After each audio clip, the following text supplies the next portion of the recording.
So you might know that at the moment I'm doing the Buddhism in Action series, and it's where I'm talking about Buddhism and all the different teachings of Buddhism and non-duality in Buddhism and the non-identifying and the void and the ego and all of that. I'm talking about all of that, and then how you apply it into how you use it into a practical application. You know, how you take all that knowledge that is quite dry and quite repetitious when you read the suttas and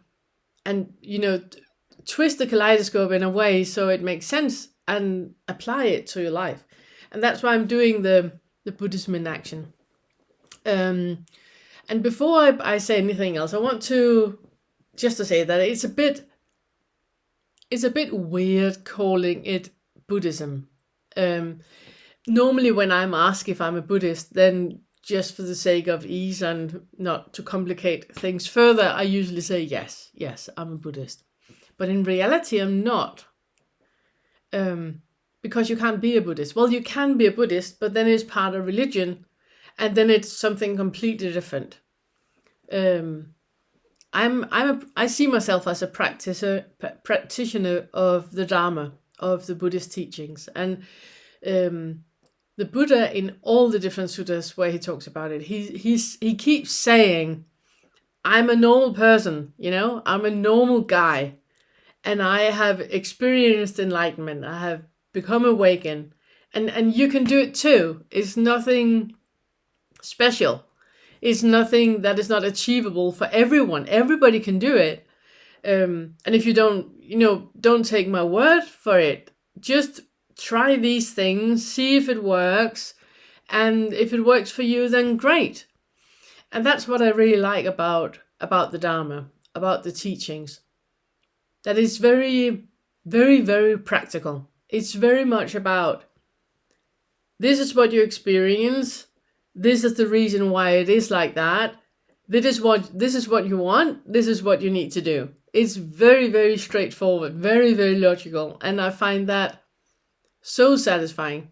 As you probably know from some of my other videos, that I'm autistic, I'm Asperger's, and to me the way that I perceive the world and I experience the world, it's a bit different than how other people see it, and I enjoy when things are very logical.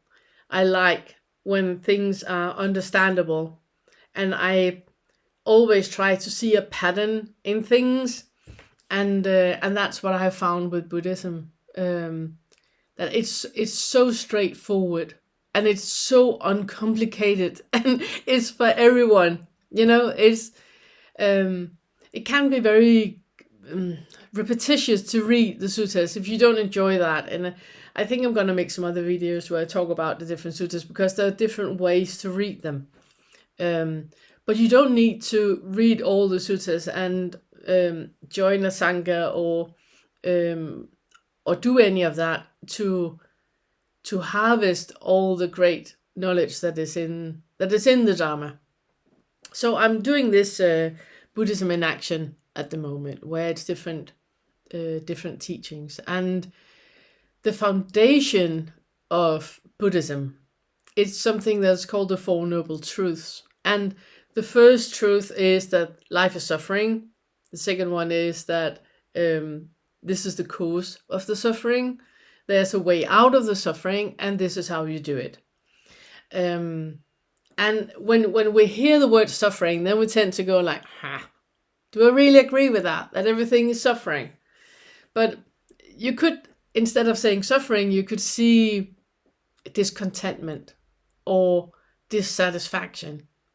And if I say to you that life is very dissatisfying, then you would probably go like, yeah, okay, I get that. It is.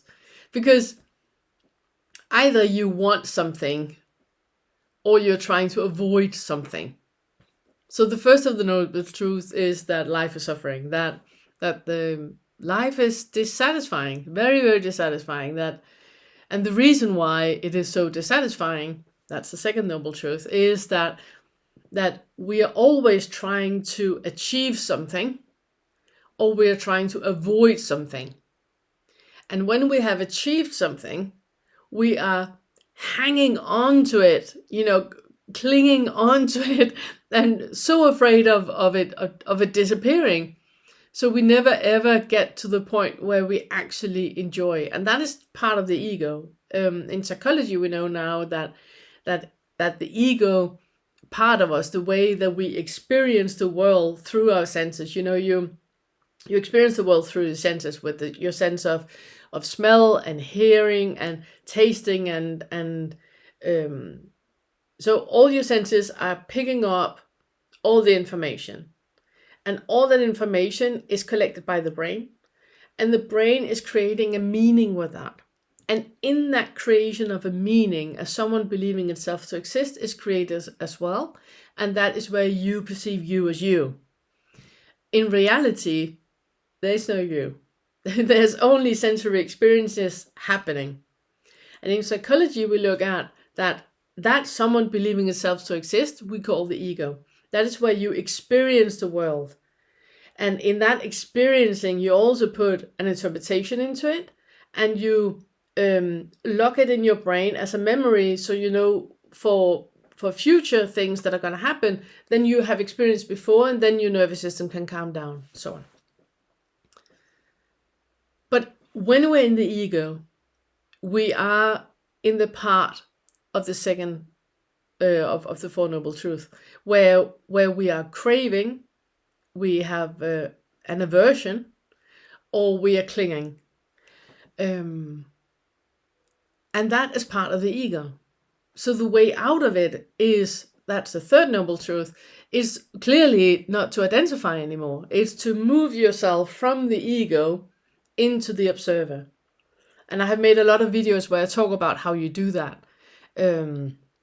If you watch the workshops that I have if you take them in the sequence, it's like a process. It's with direct pointing, have pen and paper, make notes, and then you go through the process where you will reach the point where you don't identify anymore.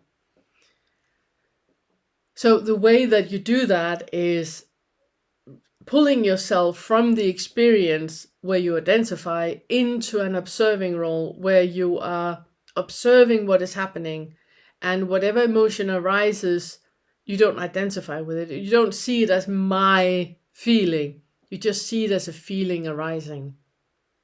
And the four of the last of the Noble Truth, it's the way out of it. And that is what I'm having the next workshop about, which is called the Eightfold Noble Path.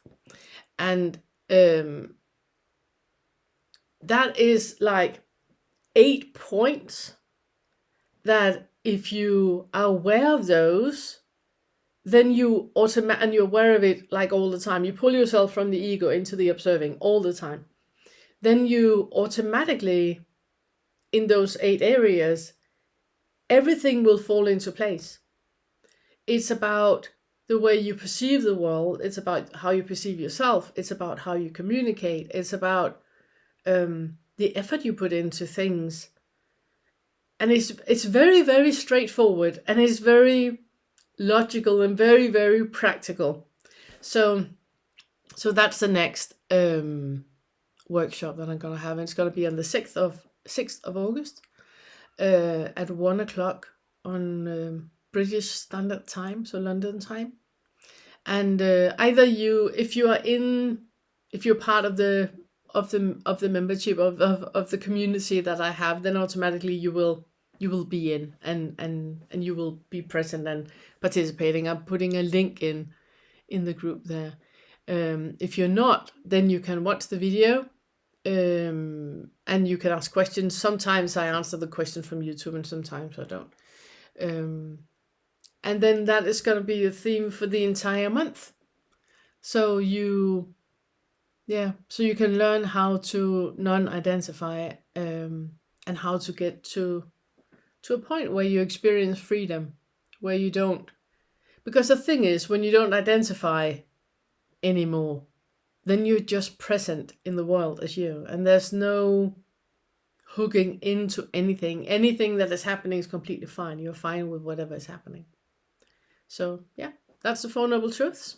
And the next video is going to be about the Eightfold Noble Path. Thank you.